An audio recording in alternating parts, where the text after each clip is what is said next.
Хотын төвлөрлийг саруулах зорилгоор Сэлб дэд төвийг байгуулж байгаа.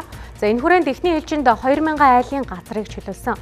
Тэгвэл газар чөлөөсөн бүсэд 4400 айлын орон сууцыг барих ажлыг эхлүүлсэн байна.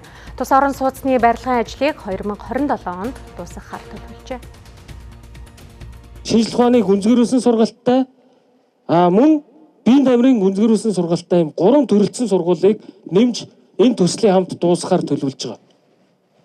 Мөн дээр нь соёлын хамгийн том үйлчилгээ болох Монгол улсын циркийг энд барьж байгуулъя гэж соёлын хамтаа бид нар бас тохиролцож төлөвлөлтөө хийсэн ингээд явж байгаа. 20 минутын хот гэдгийн үйл ажиллагаа явагдаж байгаа нь бол төрүүчийнхээс сургамж аваад айлуудаа хохироохгүй мөнгө төгрөгийн нөгөөд эргээ байранд орох хүмүүстэйгээ гэрээ 3 талт гэрээгээ зөв хийгээд ингээд ийм ажил үүсгэн байгуулад ингээд явж байгаа энэ хамт олонд маш их баярлж байна. Сайхан бүтээн байгуулалт босох юм байна одоо тэгээд.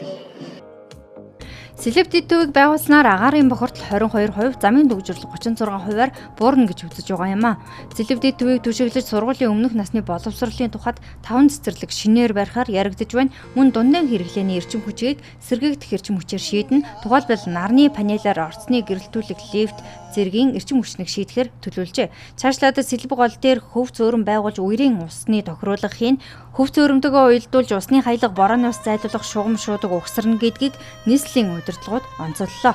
Энэ удаагийн 4400 айлын орон сууцны барилгыг 2027 оны 4-р сард ашиглалтанд оруулахаар төлөвлөд байгаа юм а.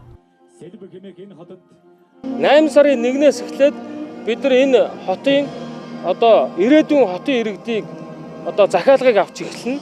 Мэдээж зэрэг байршил, давхар юунаас шалтгаалаад үнэн харилцан адилгүй бодогдож гарч ирэх байхаа гэсэн ийм төлөвлөгөөтэй байж байна. Ерөнхийдөө энэ Сэлб минутын хот 10,000 айлын маань эхний ээлжийн орон сууцуд баригдад дуусахаар борлуулалт хийгдэж тэр борлуулсан орлогоор дараагийн ээлжийн газар чөлөөлтийн ажлууд эхэлнэ. Нийт ажилчдын 60-70% нь Монгол ажилчид байна. Үлдсэн ажиллах хүчийг хятад улсаас авч ирж ажиллуулна.